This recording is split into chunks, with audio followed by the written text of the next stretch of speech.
let's talk about standard deviation. Standard deviation is so important in statistics. We're going to use it from now until the end of the semester. So standard deviation measures spread, how far apart your data spread, by looking at how far the observations are from the mean. So specifically, it wants to know how far the observations are from the mean. Okay. There's other ways to measure spread. This one talks about how far you are from the mean. So your sample variance is going to be the average of the squared deviations of the observations from their mean. So what that means is we take each observation, so take the first value minus the mean, x bar is our mean, square it, plus the next value minus x bar squared. So each observation minus the mean squared. We add them all up and we divide by n minus 1. Now if you want the standard deviation, you take the square root of your variance. So take the square root of what we just found and we get s for standard deviation. Now, why do we bother having both variance and standard deviation? Well, we use standard deviation instead of variance to get correct units. So, for example, our variance would be our original unit squared because everything was squared up here, but standard deviation will have our same units as the original data. So, for example, if our data is about money, variance would have units dollar squared, which has no practical application or interpretation. But our standard deviation will be back in dollars, which we do understand. So this makes a lot more sense if we just try it. So let's find the variance and standard deviation of this sample, 45, 30, 80, 40, and 55. So first you have to find the mean.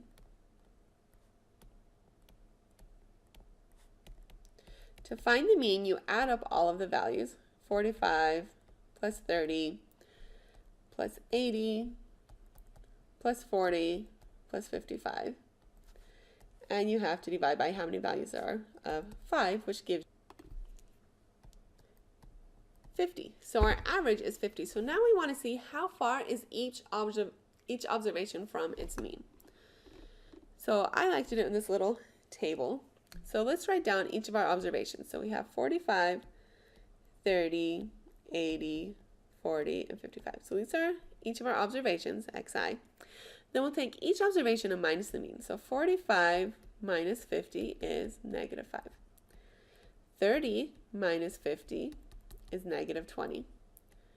80 minus 50 is 30.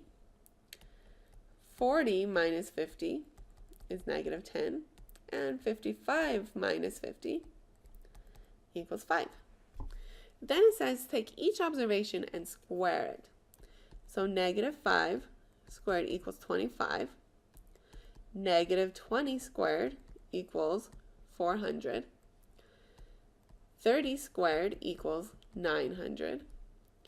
Negative 10 squared equals 100. And 5 squared equals 25.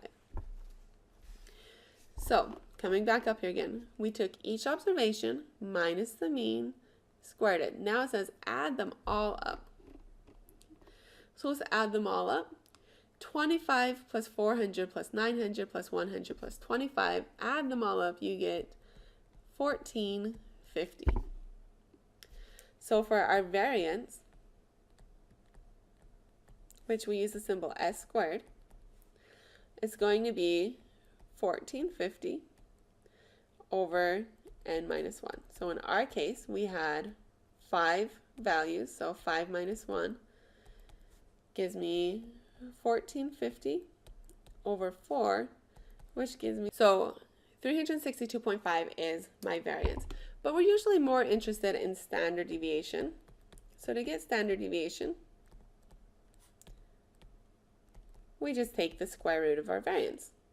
So s is just going to be the square root of 362.5, which gives me 19.03. So we just found our standard deviation. Now, why did we have to square all of these deviations? So up here, each value minus mean, that's called the deviation. So negative 5 is the deviation. Why did we square all of those? Well, the reason why is if you were to come up here and you were to add all of these up, so negative 5 plus negative 20 plus 30 plus negative 10 plus 5, you will get 0. That's not a coincidence. That's going to happen every single time. So Why do you square the deviations? Because otherwise, when you add up all the deviations, you get 0. And if you got 0 every time, that's not going to give you any useful information. So if you square it, everything is positive, so you don't get 0 when you add them all up. Just a few remarks. The standard deviation S is not a resistant measure because a few outliers will make your standard deviation very large. Okay? And why did we divide by n minus 1? Okay? And why did I call it a sample standard deviation? Why did I say sample instead of population? So it turns out if we have a sample, we divide by n minus 1. If it was a population, we would divide by n. This is because dividing by n minus 1 makes our sample standard deviation a better estimate of the population standard deviation, which we haven't talked about too much yet, but just know that's a good thing. If we get a better estimate, that's always a good thing.